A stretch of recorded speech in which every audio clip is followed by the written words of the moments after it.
Morning Nalgonda నుంచి వేరే పిల్లలు వచ్చారు.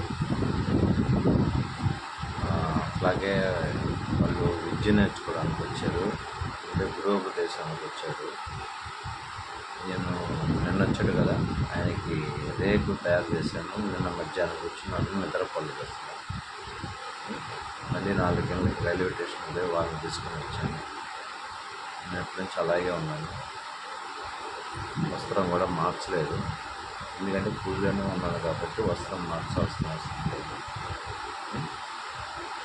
చూడండి, రేక్కి మళ్ళీ ప్రాణప్రతిష్ఠ పోస్తున్నాను. ఇది గుంటూరు, నన్ను అడిగాడు కదా ఆయనకి. ఎట్లా ఈ పిల్లలు ఆ పక్కే పోతారు కాబట్టి హైదరాబాద్కి 4 తాయెత్తులు, వాళ్ళు నల్గొండ నుంచి వచ్చారు. హైదరాబాద్కి 4 తాయెత్తులు, రేక్ వచ్చి గుంటూరు. మొత్తం ఒకేసారి వాళ్ళ చేత పంపించేస్తాను. అందుకే